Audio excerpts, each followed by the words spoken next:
Assalamualaikum warahmatullahi wabarakatuh. Kami dari kelompok 13 akan menjelaskan materi dari mata kuliah Pendidikan Lingkungan Sosial Budaya dan Teknologi tentang manusia sebagai subjek dan objek iptek serta dampak penyalahgunaan iptek bagi manusia. Adapun anggota kelompok dari kelompok 13 ini yaitu yang pertama Aji Nugraha dan yang kedua yaitu Amelia. Nah, kenapa sih kita harus mempelajari manusia sebagai subjek dan objek iptek serta dampak penyalahgunaan iptek bagi manusia?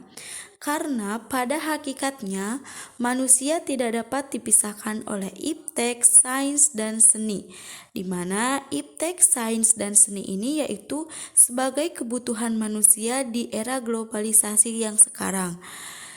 Iptek, sains, dan seni ini juga saling berhubungan dan tidak dapat dipisahkan dalam kehidupan manusia, baik dari segi positif maupun segi negatif. Karena pada dasarnya kedua segi positif dan negatif ini yaitu sangat mempengaruhi kehidupan manusia.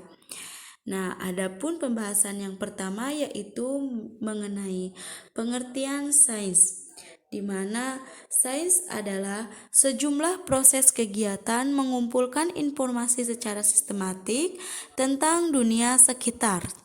Sains juga merupakan pengetahuan yang diperoleh melalui proses kegiatan tertentu. Sains ini dicirikan dari nilai-nilai dan sikap para ilmuwan yang menggunakan proses ilmiah dalam memperoleh pengetahuan.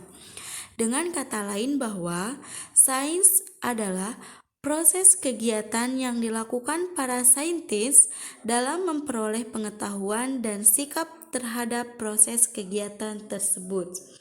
Nah, sains ini juga didasarkan pada pendekatan empiris dengan asumsi bahwa alam raya ini dapat dipelajari, dipahami, dan dijelaskan dengan tidak semata-mata bergantung pada metode kasualitas, tetapi melalui proses tertentu seperti observasi, eksperimen, dan analisis rasional.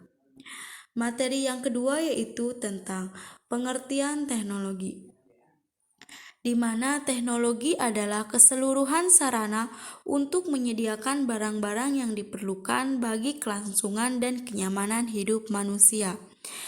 Secara umum, teknologi dapat didefinisikan sebagai entitas benda maupun tak benda yang diciptakan secara terpadu melalui perbuatan dan pemikiran untuk mencapai suatu nilai. Nah, teknologi juga dapat dipandang sebagai kegiatan yang membentuk atau mengubah kebudayaan. Nah, di sini akan dijelaskan 3 macam teknologi yang sering dikemukakan oleh para ahli, di mana yang pertama yaitu teknologi modern. Nah, teknologi modern ini yaitu teknologi yang dipakai oleh manusia di zaman sekarang, di mana teknologi modern ini yaitu memiliki ciri-ciri yang pertama yaitu tentunya teknologi ini bersifat mutakhir atau bersifat canggih, dengan memiliki modal yang padat, mekanisme yang elektris, dan menggunakan bahan impor. Nah, yang kedua yaitu teknologi madya, di mana teknologi madya ini yaitu teknologi yang digunakan sebelum adanya teknologi modern muncul. Nah, teknologi madya ini dapat dicirikan dengan padat karya, artinya metode yang diciptakan yaitu berdasarkan karya-karya manusia itu sendiri. Yang kedua yaitu dapat dikerjakan oleh keterampilan setempat serta menggunakan alat-alat setempat dan berdasarkan alat penelitian. Yang selanjutnya yaitu teknologi tradisional, di mana teknologi tradisional ini yaitu teknologi yang digunakan sebelum teknologi madya dan teknologi modern muncul. Nah, teknologi madya ini memiliki ciri-ciri yang pertama yaitu sama seperti teknologi madya. Yang pertama yaitu padat karya, dan menggunakan keterampilan setempat, serta menggunakan alat dan bahan setempat, dan pengamatan atau kebiasaan.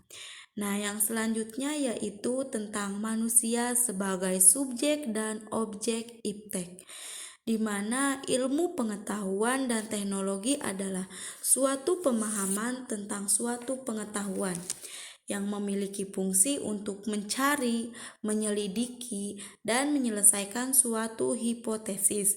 Tentunya kita sudah mengetahui bahwa hipotesis itu apa ya teman-teman. Dan berkat kemajuan ilmu dan teknologi ini, manusia dapat menciptakan alat-alat serta perlengkapan yang canggih untuk berbagai kegiatan. Sehingga dalam kegiatan kehidupan manusia dapat memiliki kemudahan. Hal ini memungkinkan manusia melakukan kegiatan dan lebih efektif serta efisien.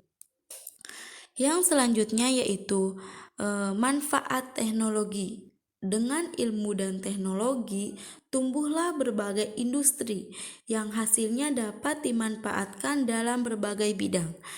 Antara lain yaitu yang pertama dalam bidang pertanian. Nah, dalam bidang pertanian ini contohnya yaitu adanya traktor, alat pemotong dan penanam, serta alat penyemprot hama dan lain sebagainya. Karena terlalu banyak pemanfaatan dalam bidang pertanian ini. Yang kedua yaitu dalam pengolahan lahan, di mana dalam pengolahan lahan di sini yaitu lahan pertanian, yang manfaatnya yaitu mencegah menurunnya kemampuan lahan yang memiliki potensial menjatuhkan lokasi industri dan lokasi pemukiman penduduk. Yang ketiga yaitu pengolahan hutan, di mana dalam pengolahan hutan ini contohnya yaitu untuk memberi penyuluhan agar tidak mencuri kayu di hutan dengan sembarangan, serta memberi sanksi kepada mereka yang mencuri atau membakar hutan dengan sembarangan, serta membentuk berbagai polisi hutan agar hutan senantiasa terjaga. Yang ketiga yaitu pengolahan air, di mana pengolahan air yaitu contohnya menggunakan sumber daya alam air secara efisien. Yang kelima yaitu pengolahan udara, di mana pengolahan udara ini contohnya yaitu memperbanyak tanaman hijau di daerah polusi udara yang tinggi. Yang keenam yaitu dalam bidang kedokteran dan kesehatan. Nah, contohnya yaitu menciptakan alat operasi yang mutakhir, macam-macam obat dengan penggunaan benda radioaktif untuk penggunaan dan mendiagnosis penyakit. Nah, contohnya yaitu seperti isoniazid yang dapat menyembuhkan penyakit TBC. Yang ketujuh yaitu dalam bidang telekomunikasi.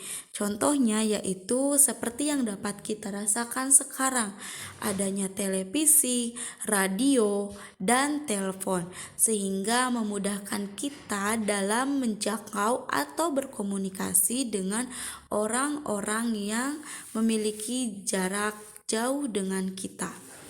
Yang kedelapan yaitu dalam bidang pertahanan dan keamanan, di mana dalam bidang pertahanan dan keamanan ini yaitu contohnya terdapat alat atau senjata yang canggih yang dapat mempertahankan atau menjaga keamanan negara kita. Yang selanjutnya yaitu dampak penyalahgunaan iptek bagi kehidupan manusia. Nah, tidak dapat dipungkiri bahwa dengan adanya iptek ini ada sebagian manusia yang menyalahgunakan iptek bagi kepentingan dirinya pribadi. Kemajuan iptek di satu sisi dapat membantu kinerja manusia dalam menjalankan usaha. Akan tetapi di sisi lain, dengan kemajuan iptek dapat menghancurkan moral atau akhlak manusia, karena manusia tidak bisa mengambil nilai atau manfaat dari teknologi yang digunakan atau dampak penyalahgunaan iptek untuk kepentingan sesaat. Nah, adapun penyalahgunaan iptek bagi kehidupan manusia yaitu yang pertama dalam bidang informatika. Contohnya yaitu pencurian jaringan komputer dan internet, pembobolan bank, penipuan via internet, pembocoran rahasia negara, dan penyebaran informasi yang tidak benar atau yang kita ketahui seperti hoax. Yang kedua yaitu bidang persenjataan, di mana contohnya yaitu dalam bidang persenjataan ini dapat menimbulkan kerusakan dan kerugian yang lebih besar kepada negara. Yang ketiga yaitu dalam bidang biologi, di mana dalam bidang biologi ini yaitu adanya cloning dan eksploitasi yang berlebihan. Yang keempat yaitu dalam bidang lingkungan hidup. Contohnya yaitu kerusakan lingkungan hidup, terancamnya ketersediaan sumber daya untuk generasi yang mendatang, dan lain sebagainya. Yang kelima yaitu bidang medis, di mana dalam bidang medis ini yaitu penyalahgunaan pendiagnosis kepada pasien yang tidak memerlukan, sehingga mendapat keuntungan bagi mereka yang menyalahgunakan pendiagnosis ini. Nah, mungkin itu saja yang dapat kami sampaikan. Kurang lebihnya mohon maaf, dan dapat disimpulkan bahwa manusia sebagai subjek adalah manusia yang menciptakan suatu penemuan baru. Manusia sebagai objek adalah yang memakai atau menggunakan penemuan tersebut. Sehingga dampak positif dari teknologi itu antara lain yang pertama yaitu semakin dekat jarak antar manusia, semakin cepat dan mudah suatu pekerjaan terselesaikan, dan tentunya masih banyak lagi manfaat dari teknologi ini yang dapat kita rasakan. Akan tetapi tidak dapat dipungkiri bahwa teknologi juga memiliki dampak negatif, yaitu manusia menjadi malas dan ketergantungan serta penyalahgunaan teknologi yang semakin marak dilakukan oleh manusia.